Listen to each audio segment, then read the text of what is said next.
Hello. The three-day Reading Rock Festival takes place next weekend. Reading used to be known as the Jazz and Blues Festival when it started in the 60s, but this year it's been taken over by heavy metal.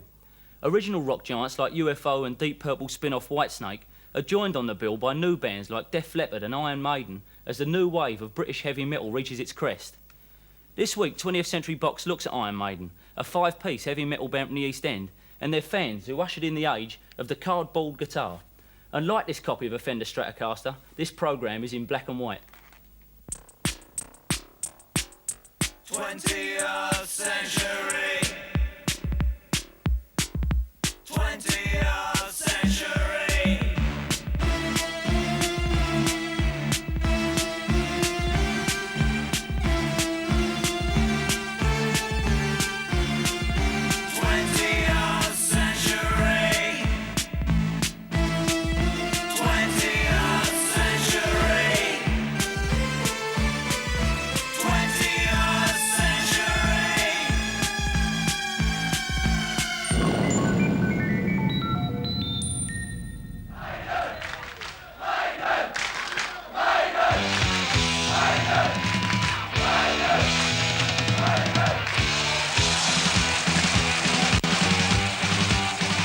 Friday night at the Marquee, and East End rock band Iron Maiden are playing the second of 3 nights at the club. These gigs, at the end of a gruelling concert hall tour covering 40 venues, are by way of a thank you to their delirious fans. Outside in Wardour Street, though, the fans are less than delirious. They have queued for over an hour, only to find that the club is already packed. I mean, sell out, what is it? 7 to 8 and you can't get in the Marquee? It's like a new trend, really, like punk was, and new wave and mod is, and like there's a lot of new bands are coming through, and a lot of them brought out really good singles. You can go to a punk gig and they're all got spike gear and they're, you know, in their punk gear, or disco freaks with their silly little shoes on, you know, and people see us and they know straight away that you're heavy rockers, like. If I had £1 for every time I'd seen Iron Maiden, I'd be a rich man by now. I'm a Lloyd's underwriter, actually. It's what? Lloyd's underwriter, I'm. Do people you work with? No, I don't like it at all. We insure all this equipment in there. You do? Yeah, we insure all that stuff in there. Is that why you're here, or are you here because you love heavy metal? Oh, I'm here because I like heavy metal.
I think it's ecstasy at 200,000 watts.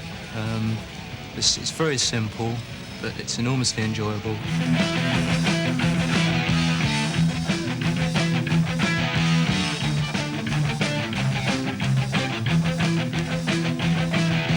Keep your distance, walk away, don't take it, baby. Don't you stay, don't fade away, yeah. Watch us step peace out to get you come away. Don't you stay, running down the way, yeah.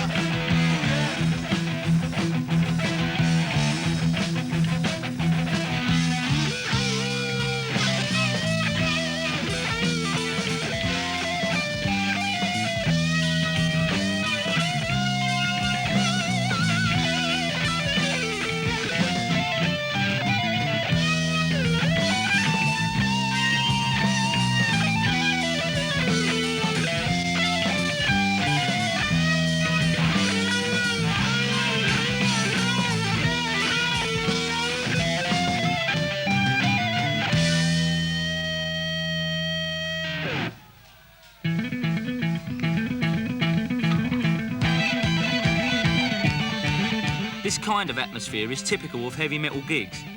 Iron Maiden have a devoted and crazy following. Even bass guitarist Steve Harris admits to being astounded by the reaction of the fans. They do seem to look up the bands. But then I think a lot to do with it is because I think really they like to be up there as well, you know. I think they like to imagine themselves being up on the stage, playing. I think that's probably what it is. I mean, I must admit, you know, when I used to go and see bands before, I always thought, God, you know, I'd love to be up there playing and all that. Now it's a bit weird looking at it from the other side of the fence, if you know what I mean. Like, you're up there playing and crowds all going balmy about you. Like, it's really weird.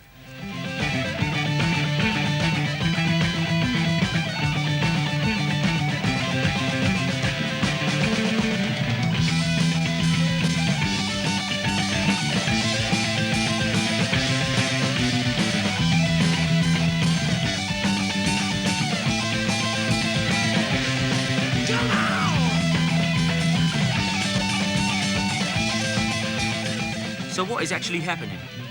Is heavy metal really something new, or is it just another name for the hard rock music popular in the early 70s?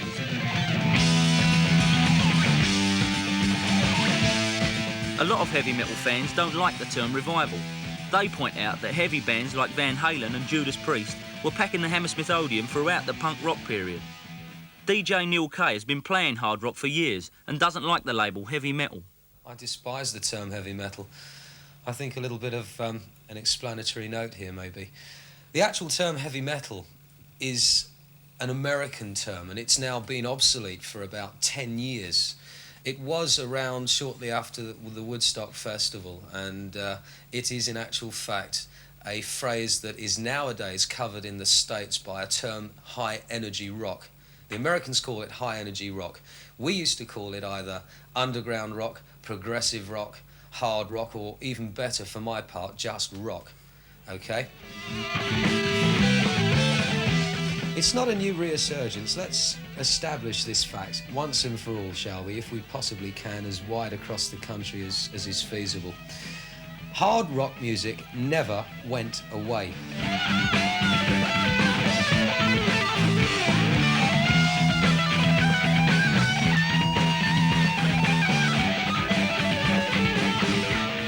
But if it never actually went away, hard rock certainly became more remote from the audience. Musicians like Eric Clapton and John Lord of Deep Purple may have been technically brilliant, but as their reputations and the venues they played became bigger and bigger, a lot of the excitement went out of rock. Punk succeeded because it put the energy back into music. The new wave of heavy metal, partly a reaction to punk, marks a return to traditional musical values. For me, I've always looked upon the stage as a much hallowed place, a place of worship for real artists, as I said just before.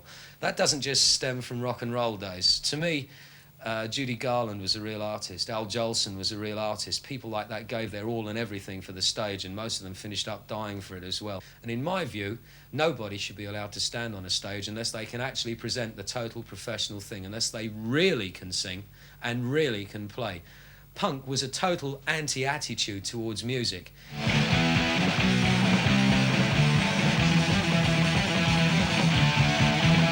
But punk itself has left a big mark on the new generation of heavy rock bands who play with an energy which is closer to the Sex Pistols than it is to Led Zeppelin.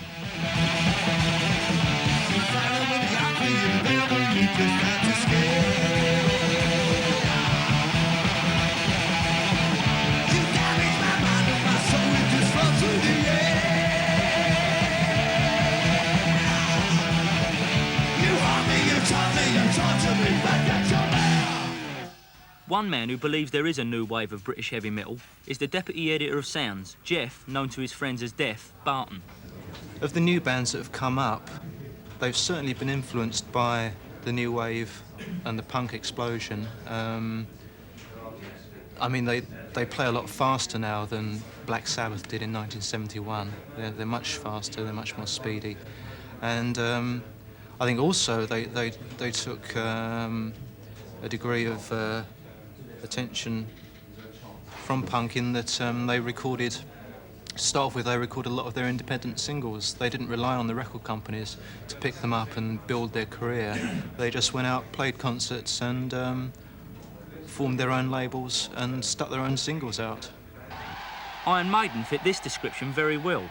And, like a lot of punk bands, they have stayed close to their audience.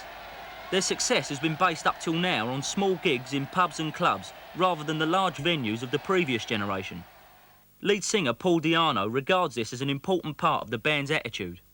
For instance, like when we played the Rainbow, all right, we had some damage done to the seats here, but, you know, what we wanted was the people to get a little bit closer to us, like, because, God, you're so far away from there. That's why we've gone back to doing places like the Marquee now, because the contact is a lot better. Really, I like the smaller venues anyway. I've always agreed with that, and the band's always done it since we ever started. When the fans are not following Iron Maiden to the live gigs, they can be found at heavy metal discos like Neil Kay's Bandwagon in North London. More than 1,000 heavy metal fans make the pilgrimage to the Bandwagon every week, and getting played there has been important for Iron Maiden in building up a devoted following. But before Kay turned it into the heavy metal soundhouse, the Bandwagon featured disco music 5 nights a week.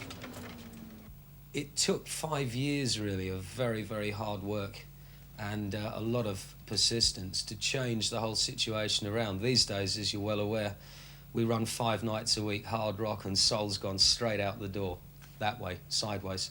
If I even have atomic scientists, trainee scientists that I know of, that are regular members of this place, that still are into hard rock.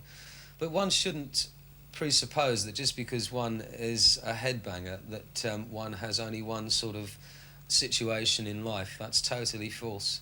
They come from all walks of life, and most part they're totally honest people. Heavy metal may attract fans from a wide range of backgrounds, but they are mainly male and overwhelmingly white.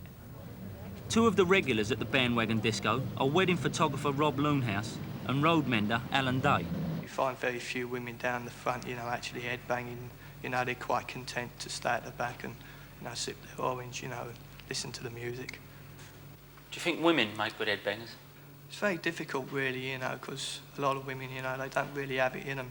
You know, you find very few women digging holes in the road, you know, so maybe that's one of the reasons why, you know, there's very few women headbangers. With attitudes like that, especially towards women, reflected in a lot of heavy metal lyrics, maybe it's not surprising that women don't flock to see bands like Iron Maiden. Even the clothes have an aggressive look about them. Patched denims are worn with leather jackets and shiny metal studs, but the uniform has more in common with football fans than with punks, mods or even skins. If you go wearing a suit or a tuxedo, it's going to look bleeding ridiculous. People like to wear their hair long and wear leather. It's more comfortable, you know, it's easy going. And if you get messy, you know, someone throws a beer over you don't have an argument, you say, OK, you know, sorry about that, I'll buy you a pint.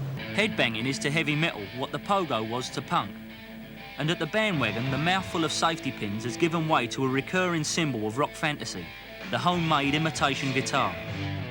Loonhouse built his first guitar in response to a challenge to decide the headbanger of the year. Still, this guy comes up to me and he says, you don't mind if I bring a Gibson body along? He hasn't got no strings or pickups or anything like that on it. He's just, you know, body and a neck. So I go to him, bring what you bleeding like along, mate. Bring an orchestra if you like. Still, anyhow, I got to thinking, you know, this bloke's got the edge on me, you know, he's got a guitar, you know, this is going to stick in people's minds. So I thought to myself, well, make a cut out. So I got a couple of bits of hardboard together, traced out the outline of a flying V, and there it was. It started from there. Why the flying V, particularly? Well, I only had a couple of days to do it. It was all straight lines and it's easy to cut out. Do you go into detail on them? I mean, stuff on the actual thing? First of all, you know, the first one, you know, it was very rough, you know. I cocked the neck up, the neck was too wide, you know, the body wasn't big enough. On the latest one at the moment, I've got the neck right, I've got the body right, I've put a tremolo on it, I've put a couple of bits of sticky tape on it, you know, brighten it up a bit, you know. So from a distance, it does look a bit like a real guitar, you know. Has it got frets on it? Oh, no, I don't bother with frets, you know. I think it's taking the piss a bit, really, you know, when you put frets on it, you know, you're making it look too much like a real guitar. It's supposed to look like a guitar, but it's not really supposed to look like a real guitar, you know. You know, it's only supposed to be kind of like a harlequin of a real guitar, you know, just an image. How many have you made? I've got about 3 at home at the moment. I've got a V, I've got a twin neck V, I've got an inverted V which I made specially, which is a bit of a flop really. In all I've made about half a dozen. progressively getting better all the time.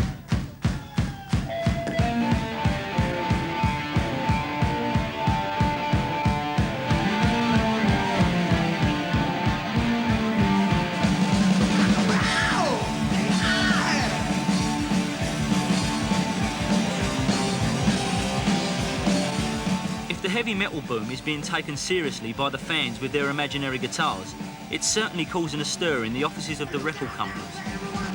Iron Maiden was signed to EMI last year, but when they formed in 1976, punk was what was selling. And as Steve Harris explains, when the band were first offered a recording deal 4 years ago, they were told punk was what they had to play. But they want us to get us to cut our hair and all that sort of thing. And, you know, we just said, well, no way, because it's not what we want to do, you know. They want us to play more commercial music. So, you know, I mean, it was, people say, oh, you know, was it easy to, or hard to sort of just turn down a deal or anything like that. But it's not hard to do something when you don't like what you're going to have to do, sort of thing, you know. It's just not hard to stick to your guns if you're into what you're doing, you know. After that first offer, Iron Maiden decided to take action. They sent a demo tape to Neil Kay at the Bandwagon, and when the tape began to feature in the chart which Kay compiled from fans' requests, the band decided to take the next step and release it on their own label, Rock Hard Records. Finally, the major record companies woke up to the selling power of heavy metal, and the band signed with EMI. Their first album went straight into the charts. But since '76, record sales overall have declined, and although the companies may see heavy metal as a way out of their current recession, they are using increasingly desperate publicity stunts to promote the new sound. Jeff Barton thinks the hype may have gone too far. Yes, I think the record companies are promoting this so-called heavy metal revival very crassly and very badly. For example, one record company made the offer of giving away a free cardboard guitar with every album purchased. And they're like marketing it like it's soap powder at the moment, really. It was all very well when heavy metal was popular on the grassroots level, and the kids used to go out and get a bit of hardboard and hack it into the shape of a flying V and just do it because they wanted to do it. But it's been reduced to a mindless trend now when you've got cardboard guitars ready-made for you and you can go in a shop and get one free with every purchase of such and such an album.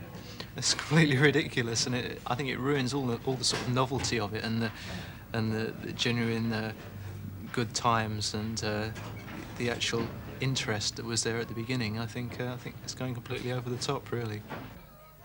Still, provided they can survive the hype, Iron Maiden are on the verge of becoming a very successful band. So good. Iron Maiden. Next month they start a European tour, and there are plans for them to tour the States. Aren't they on the way to becoming superstars like the previous generation of heavy rockers? I don't think so, really, because like we've been slogging away for a long time. You know, I mean, right, I know we've gone from playing clubs to concert halls in about sort of 6 months, which is a big jump. But then again, the band's been going about like 4.5 years. We've done a lot of groundwork, and you don't forget things like that, you know. So I don't think it'll sort of go to our heads, if that's what you mean. You know, we still keep a good contact with the audience.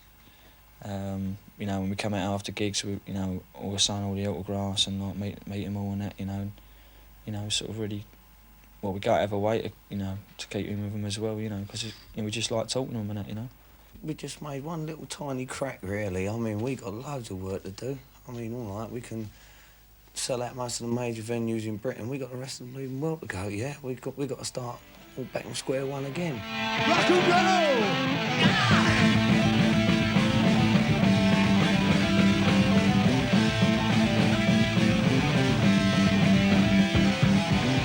Come into my room. I want to show you all my wares.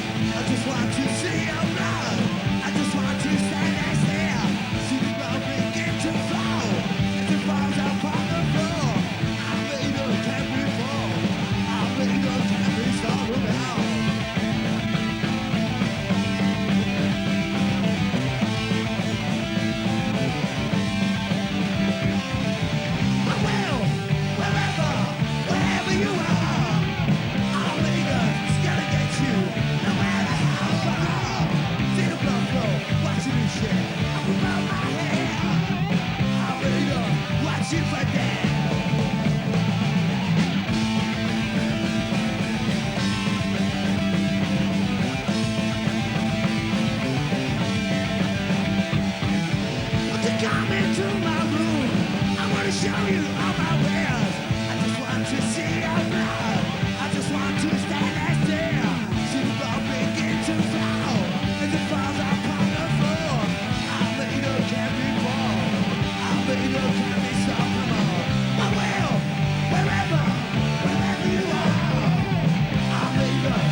Just come into my room.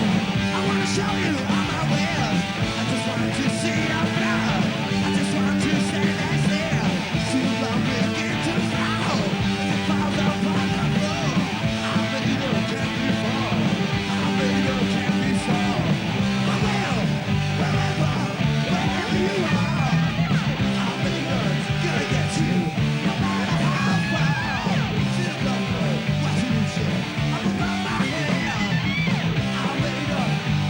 To the die.